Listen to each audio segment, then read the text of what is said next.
Looking to stay informed about South Korea's fast-evolving political, business and cultural landscape? Join us on Korea Pro, the go-to resource for in-depth analysis expertly curated by top-tier professionals. And now you can pick the membership level that best suits your needs, thanks to our new subscription packages. Starting at just $199 annually, you can access daily analysis and our weekly podcast. Or try our premium membership package, which offers additional perks such as executive briefings, monthly reports and forecasts, networking receptions and event opportunities, as well as much, much more. To find the best fit for you, just head to signup.koreapro.org and become a member today.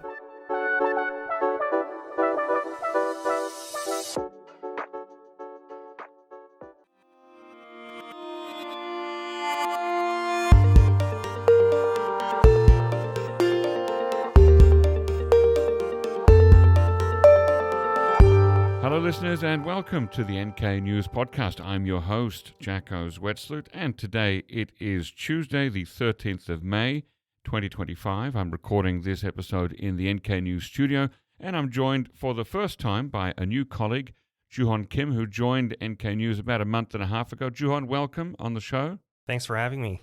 It's your first time. You might be a bit nervous. I'll be gentle. I won't ask you anything too strange. Okay, so we have a lot of news out of North Korea in the last week, so much to cover. In fact, I feel like we could do 4 back-to-back short episodes right after the other, but we won't. We're going to cram it all into about 15 minutes. So let's start with Russia's Victory Day last week in Moscow. There was a parade. In the end, North Korea, Kim Jong Un himself did not go. There was some speculation that he might go at the same time as Xi Jinping, but he didn't go. So who did represent North Korea at the big victory parade in Moscow? So a few North Korean military officers attended the event on May 9th, and they got to meet with Putin. Got to shake hands with him. Well, one even got a hug, didn't he? He did not. No? Didn't he hug Kim Jong Un? Oh, yeah, he did after shaking hands. So okay. It was pretty impressive. Yeah. Mm-hmm. So again, to show that closeness between North Korea and Russia these days, you had a number of officers there and a hug, an embrace from Putin to General Kim Jong-bok. What's his role, Kim Jong-bok? Is he in charge of the North Korean soldiers fighting in Russia at the moment? So, yeah, a lot of reports say he's in charge of North Korean troops in Ukraine. But interestingly, he was sanctioned by the U.S., South Korea, and the EU as well. Okay, so he can't fly into any of those countries. I think so. Right. Only to Russia. Okay. Now, were there any North Korean soldiers marching in the parade? They did not. They were not. Yeah, but just the 5 to 6 generals, I believe, and 3 of them pronounced their names clearly, including Kim Jong-bok, but the other 2, I couldn't really understand their. It might be the accent thing, but okay. Mm-hmm. All right. So there were because there was some speculation that North Korean soldiers might actually join the Russian comrades in the parade, but they weren't there. Did we see any North Korean military hardware in the parade? No. Okay, so really, the only presence was a number of these generals up there on the Presidium, which compared to Xi Jinping, who was not only there but he was also wearing a decoration from Russia, the Cross of St. George, I think, if I remember correctly. That North Korea was, should we say, underrepresented. I mean, it's not the same level as having Xi Jinping standing there on the Presidium. So, But we did get some video released by Moscow of Russians and North Korean soldiers fighting together against Ukrainian soldiers in this war. Yeah, that was last month, April. And Moscow, I think it was a state newspaper. They released a lot of videos, not a lot, but several videos. Showing them fighting together. Right. Interesting after so many months of silence that they finally released some videos. Now, Kim Jong Un, although he wasn't there in Moscow, he was busy. He was very busy with Russia's Victory Day by giving a speech at the Russian embassy in Pyongyang. On the same day, on Victory Day, he went to the embassy, I think, for the first time. Yeah. Yeah, and it's not usual for a North Korean leader, well, certainly not since Kim Il-sung, to give a speech there from the embassy, which is not only a speech directed to his Russian host, but also a speech that was printed in Korean in the North Korean state media. So he was also talking to his own people, wasn't he? Right. Yeah. And what can you tell us about the substance of that speech? So, yeah, he was reaffirming the bilateral relations with Russia, and I think it's something that his grandpa was doing, Kim Il-sung, so kind of like retro style. It felt very retro. It felt like everything old is new again. He referred to Putin as comrade, President Putin, I think, if I remember correctly, and really highlighted that closeness. And talked about the reason why North Korean soldiers are fighting in this war, right? Like he said it was to deter South Korea as well, yeah. So this very, very far away war, he made it very present for North Koreans. Made it very big. By saying that this is, it's not just to help Russia, it's also to help us because we're showing South Korea that we are strong and that we can't be defeated. Yeah, okay, so that's one big story. Now, let's talk about, we have a new acting president in South Korea. Who is it? Lee Joo-ho. So Han also resigned, and Choi Sang-mok resigned. That's Han Dok-soo and Choi Sang-mok, who was about to be impeached by the Democratic. So they're gone. So we're on to the third acting president. Who is education minister, which is very unusual. It's very unusual. Right. It's the first time we've seen someone go from education minister to acting president overnight. But he said kind of the same thing, I think, that Mr. Chair said when he became acting president, which is watch out for North Korea. Right. Pretty general remark, I would say. But, I mean, it was pretty general, but yeah. So when you say general, he wasn't referring to any specific threats or concerns? I think he did mention, no, not North Korea exactly. I'm going to have to double check that. But yeah, I mean, since there's no leader, and there's no president right now. Yeah, I think he's being very cautious about outside threats. Very cautious indeed. Yeah. Okay. He's got about three to 4 weeks left before the next president is elected on June 3rd. Do you imagine that the acting president Lee Joo-ho will he be focusing much on North Korea? Yeah, definitely. I think you never know what's going to happen for 3 weeks. Yeah, Pyongyang they've been launching missiles, and they have a new warship, very large scale warship. That's true. Yeah, you have to basically focus on that. So it's an area of priority for him. Okay. Now that's that out of the way. There's not much to say in that story. Now you have been writing some longer feature stories since you've joined us here.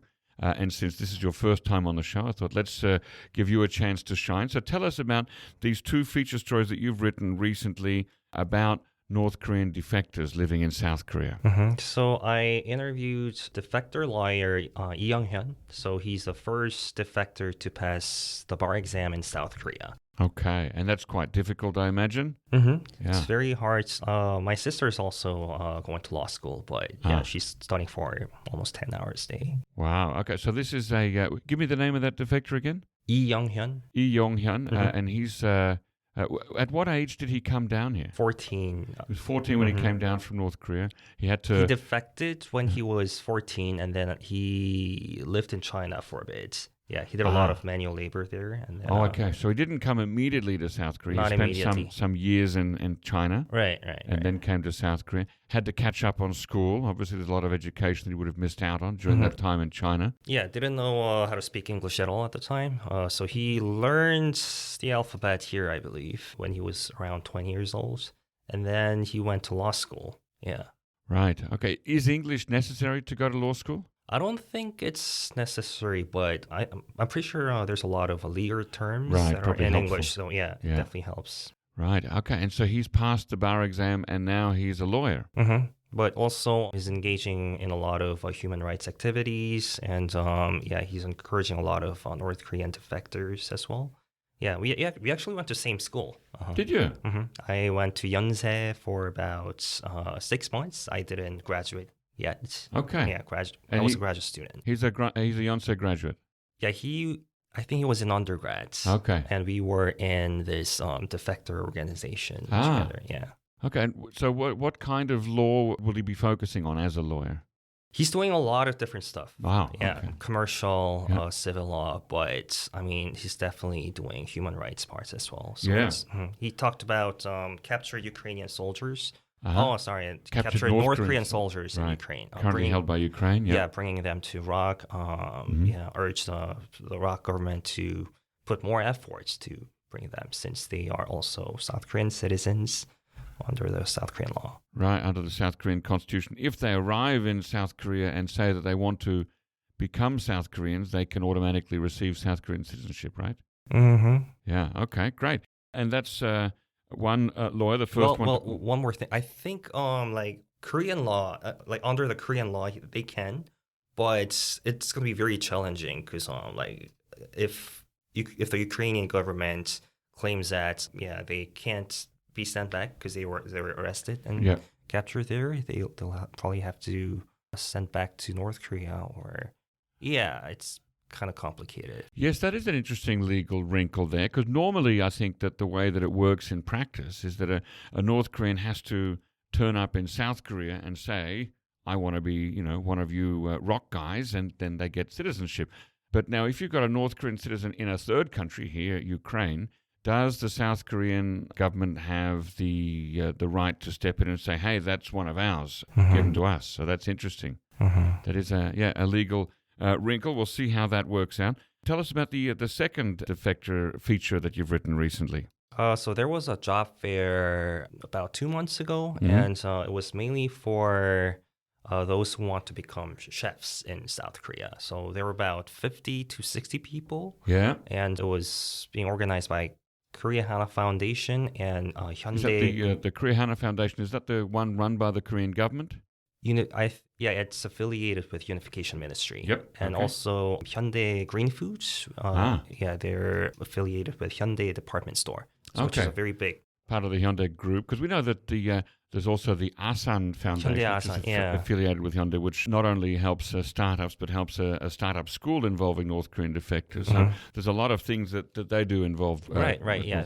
They also invested in the mountain Kumgang. I've been there when I was in elementary school. Wow. Okay, because that's been closed since 2008. So you must have gone there. So that was before. That was like 2 to 3 years before that, the incident when this Pa Gwangja, the tourist, got shot there. Yeah. I was there in the summer of 2006, coincidentally, so we might have been there around the same time. So tell us more about this job fair for North Korean defectors who want to become chefs, commercial cooks. So Hyundai Green Food is definitely providing opportunities for them, and if they meet requirements, they can get the job and they can also get a raise. But interestingly, the majority of participants were women. I guess there were like 40 to 45 women and probably like 10 men there. And the Korea Hana Foundation PR team explained that there's gender disparity, because a lot more women can escape from the regime because men are more likely tied with the regime as well. Yeah. Yes, it's true that since about 2000, or actually since the late 1990s, most of the defectors coming from North Korea have been women rather than men. And it's easier for them to get a job in Yeonbyeon, China, at a restaurant or, those kind of stuff. In the hospitality industry. Okay, so good luck to those defectors seeking a dream in South Korea's commercial kitchens. Now, lastly, we want to talk about the work of one of our colleagues, and that's Seung-yeon Jung, who hasn't been on the show for a long time, and she doesn't like to come on the podcast. I can't convince her to come on, but we've got you instead. Now, Seung-yeon does some real yeoman's work. I mean, one of her major tasks is to review North Korean media on a daily basis. So it's watching TV and reading the North Korean media. And so she writes these wrap-ups, these media reviews for NK Pro. So if you're an NK Pro subscriber, dear listener, you'll be able to read Seung-yeon's state media reviews on a regular basis. And I thought we would talk about one of them that she did on May 2nd, the title, North Korea Fights to Instill Youth with Revolutionary Spirit on Army Holidays. So tell us about the wrap-up that she did of the state media. Yeah, so she has highlighted a lot of North Korea's recent activities, and one of them was the 93rd anniversary celebrations of KPRA, Korea People's Revolutionary Army. So I believe this is the guerrilla army, and North Korea claims that it was founded by Kim Il-sung. And 93 years ago. Right.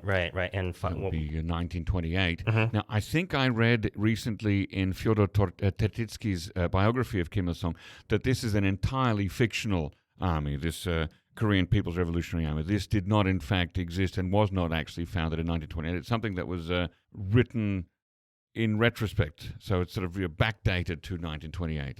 So they claim that they were fighting against Japanese at the time during their colonization period. But we can't really there's no evidence to support that. But there was a lot of state media coverage of this. And how does North Korea, or what does North Korea do to sort of tie this 93rd anniversary of the founding of the Korean People's Revolutionary Army to young people in North Korea today? I think they're trying to inspire youth loyalty, since a lot more defectors say that they could watch South Korean films, Hollywood films as well. So, which is something the North Korean state absolutely hates and makes illegal. So it's really, the last couple of years, Kim Jong Un has really been focusing on how to make young people committed and loyal to the North Korean state. Right. And it's becoming more challenging to escape the country as well. That's true, right. So these films and these news stories have been to instill a sense of loyalty and basically militarize the minds of North Korean youth, yes? Right, yeah. Wow, okay, so that is where we'll leave it for today. We've already gone over our 15-minute allotted time. Thank you very much, Jooheon Kim, for coming on the NK News podcast. We look forward to seeing you again very soon. Thank you for having me.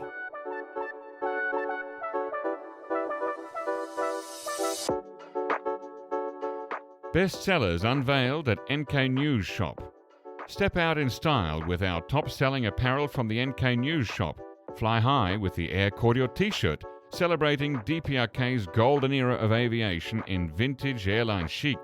Explore the stars with our Nada hoodie, inspired by North Korea's answer to NASA. Or toast to tradition with our Taedonggang beer T-shirt, capturing the essence of North Korea's renowned brew. Each design is a conversation starter. Find yours at shop.nknews.org. Again, that's shop.nknews.org.